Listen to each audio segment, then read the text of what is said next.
إنا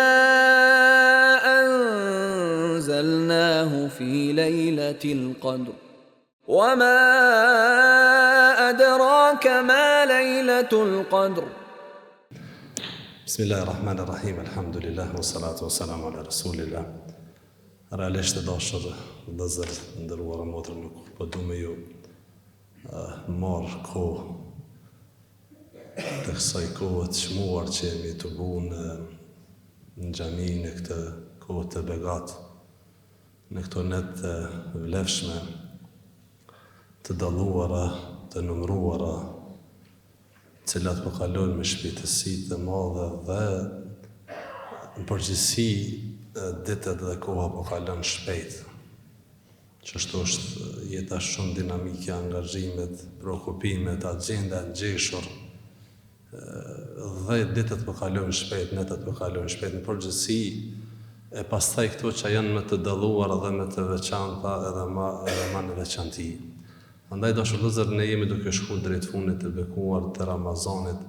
Sigurisht se besimtari ka pas në agjendën e tij, në programin e tij që ka bërë para Ramazanit, ka pas edhe shumë detyra, shumë plane për me realizu, shumë objektiva i ka synu dhe ka pas dëshirë me realizu, por ju ndoshta tash kur e sheh që jemi afru drejt fundit, e sheh që është larg, është shumë larg prej atyre që i ka synu dhe ka pas dëshirë me përfundu.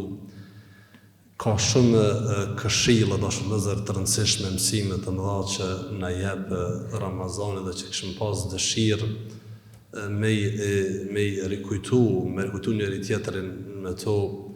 Mirë po, ajo që nuk arrihet në tënësi, nuk lehet në tënësi, është një fjalë e urtë arabe.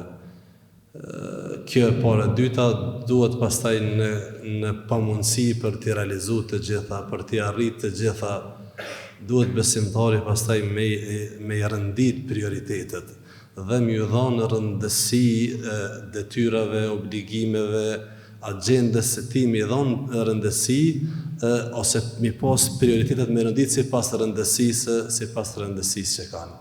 Janë disa detyra, janë disa obligime, janë disa aktivitete, janë disa vepra që ne i bëjmë, janë obligative, farz. Disa janë farzi prerë, disa janë mirë, disa janë të pëlqyera, disa janë e kështu me radhë. Andaj në kohë të tillë jashtëzakonisht dinamike, kur ditët po kalojnë shpejt dhe koha po kalon shumë shpejt, dhe besimtari s'mundet me i realizu dhe me i mëri ndoshta as përsa afërmi ato që i ka synu dhe ka dëshirë me i arrit, atër duhet me i kap ato që janë më të rëndësishme të dashur vëllezër besimtar dhe cilat lidhen me ty direkt dhe për cilat ti ke përgjegjësi direkte edhe në këtë botë, po edhe në botën tjetër për Allahu subhanahu wa taala. Në këtë kontekst të dashur vëllezër besimtar, po duam e përçu vetëm një mesazh, një porosi, mendoj që është jashtëzakonisht e rëndësishme dhe është i mirë muaj i bekuar i Ramazanit që besimtari me e rishiku veten e tij dhe pozicionin e tij në këtë pikë. Ajo është ku ne dhe familja jonë, ne dhe familja. Ne po ecim, po mundohemi, po zhvillohemi, po mësojmë, po falemi, po agjerojmë, po bojmë iftar me shoqëri, po japim sadaka kështu me radhë.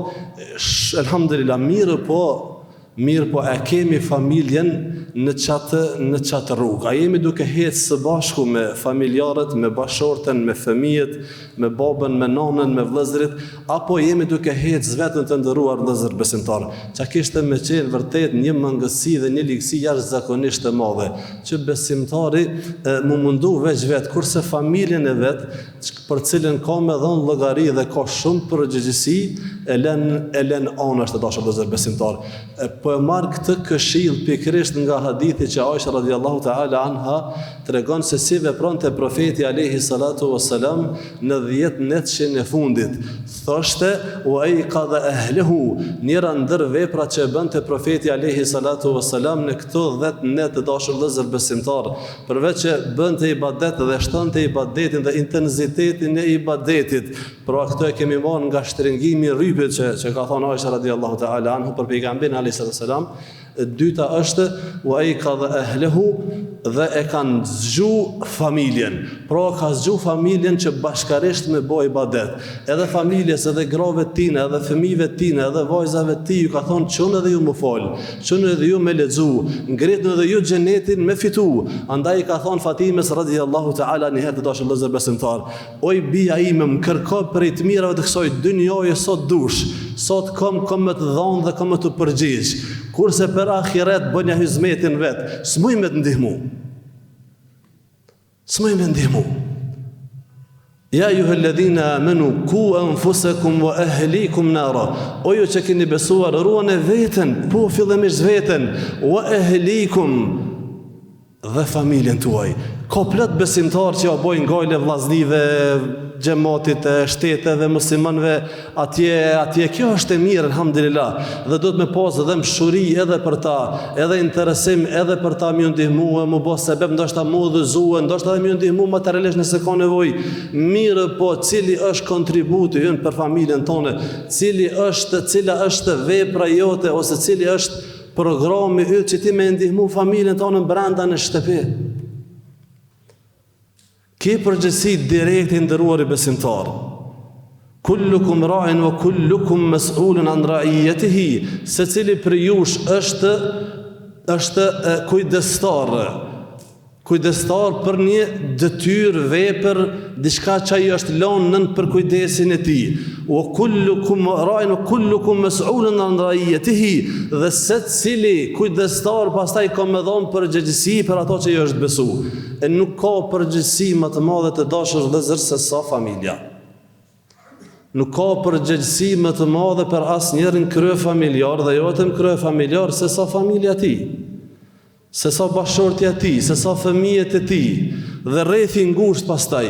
Andaj të dashur vëllezër besimtar, ka plot besimtar të cilët ndoshta shumicën e kohës në agjendën e tyre kanë me vllaznie, këtë Ramazani iftara me vllaznie, elhamdulillah, mirë po, ku është gruaja, ku janë fëmijët, ku është baba, ku është nana, ku është agja, ku është daja, ku janë kushërit. Kemi rrethin e ngushtë nga i cili kemi farz me vepru. Dhe kemi këtë rrethin tjetër që në mëshme më rri, alhamdulillah. Po fillimisht rrethin e ngushtë të dashur vëllezër besimtar. Nëse ngritemi veç është pak.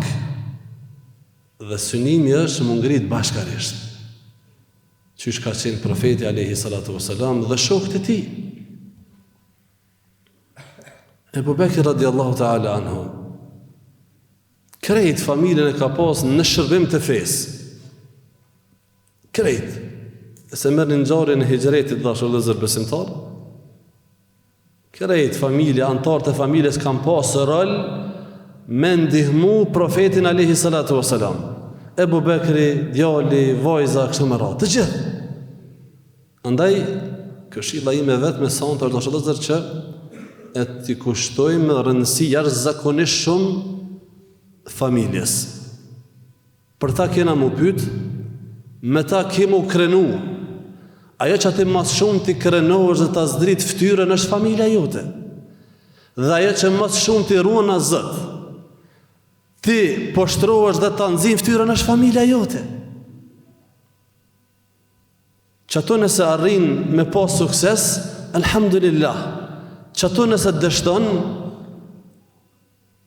është vërtet një dështim i madh. Kushtoni më tepër rëndësi, më shtepër kohë, në veçanti tash me shfrytzu muajin e Ramazanit, pse jemi në fund. Mirë po le të jetë ky fund për një fillim të ri të raporteve tona me familjar. Nëse brenda në familje, në rrethin e ngushtë e keni antar të familjes që e don shumë se ka fal namazin hala, cili është programi që ai me fal namazin çet Ramazan. cili është programi jot, cila është agenda jote, secili e din rrethin e vet, e një familjen e vet, e një mentalitetin e vet. Me rëndësi mos u kënaqni veç vetun. Pak është kjo, wallahi pak është kjo. Por kënaqeni së bashku, pra bëni, punoni dhe angazhoni që së bashku me familjen të jeni në rrugë të Allahut Azza wa Jall, gjithsesi po edhe në vepra të mira. Edhe aty më u tregu që është mirë me dhon, edhe ata më pëlqejnë një xhamatli dje ose pardje, mi dha 5 euro, tha nipi ka çu për aksion, për shto aksionet humanitare. Kjo është e madhe, dashur vëllezër. Kjo është e mirë mas pari për gjyshin që i ka tregu nipit vet çka po bëhet dhe çka po punohet e çka po kërkohet. Kjo është e madhe. Andaj kur thesh prej seminarit, prej ligjëratës, prej tribunës, prej xhumos, prej sunnetit, është kur kthehet burri prej xhumos, ato porosit e xhumos më ia përcjell familjes së tij. Pra është e mirë komunikimi që i ka tregu, por është e mirë pastaj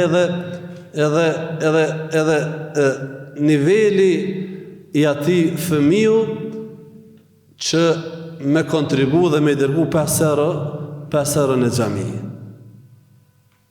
Merrni familjet e profetëve, kemi Ibrahimin alayhi salatu wassalam, çfarë sa ka punu me bashortën, çfarë përgjigje ka pas bashortja e përgatitën e. Kur e la Ibrahimi alayhi salatu wassalam në shkretir, me disë shkretire, ku sa do shqapja, i erdh inspirimi me e qu së bashku me djalin pas cilin Allah ja kishte fal pas një kohë të gjatë pritjeje.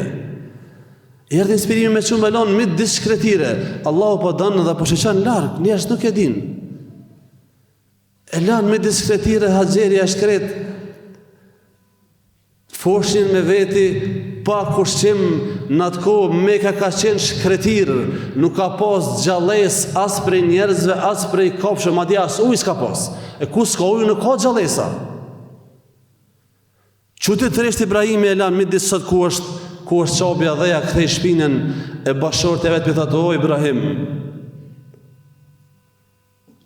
Tha: "O Ibrahim, ku po na lën?" Ibrahimi ja kthej shpinën po hec. "O Ibrahim, ku po na lën?" Po du me dalë të përgatitja dhe puna që ka pas me familjen e tij. "O Ibrahim, ku po na lën?" 3 herë u kthy. Nuk u kthy, po i tha: "Allahu amaraka bi hadha." A Allahu të ka urdhëruar çështu?